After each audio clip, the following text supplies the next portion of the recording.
You know, folks, I forgot to ask that security guard when he threatened to call police. Did he mean the Toronto Police Service or the Beijing Police Service?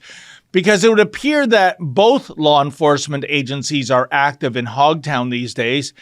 As to why this is so, the mystery continues. And he wanted to see my driver's license? What was the deal with that? Absolutely baffling. In any event, you had plenty to say about communist cops plying their trade in the Dominion of Canada. 250 Sabre writes, you know, many of us know Trudeau and his band of lying fools are working hand in hand with the Chinese. Well, indeed, Sabre, look at the recent news in which there were allegedly 11 Liberal candidates in the 2019 federal election receiving funding from the Chinese government. This is apparently news to Prime Minister Blackface McGroper, by the way, even though CSIS claims the PM was briefed on this. Geez, maybe Justin, kind of like Roger Clemens, is misremembering certain details. What a joke. Dan Kunz writes, Trudeau is a sellout. Well, you know, Dan, I think there is some proverbial proof in the pudding regarding your statement.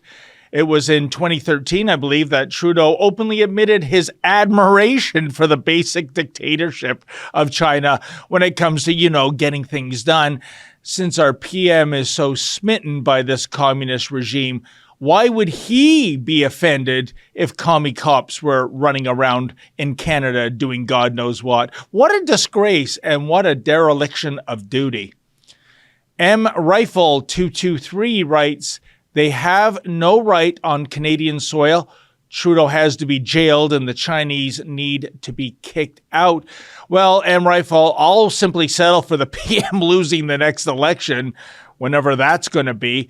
And believe me, that event cannot come soon enough, folks. But yes, talk about an affront to Canadian sovereignty. I mean, do you think that China would allow Canadian law enforcement agencies to carry out policing in their country?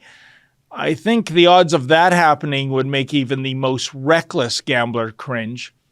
And finally, Junior A writes, you should be used to people not wanting to deal with you by now. Well, Junior A, of course I'm used to certain elements not wanting to deal with me. That doesn't mean I'm going to go away or bend the knee. Maybe that's why my favorite animal is the honey badger. But hey, if you're okay with a foreign nation like China operating police services in our country, well, why not visit Beijing and get the full meal deal? Have fun on that holiday. Yeah. Hey folks, that was an excerpt from my show, Rebel Roundup. Now, to get the full meal deal, why not go to Rebel News Plus, sign up, and never miss a Rebel News Plus show in the future.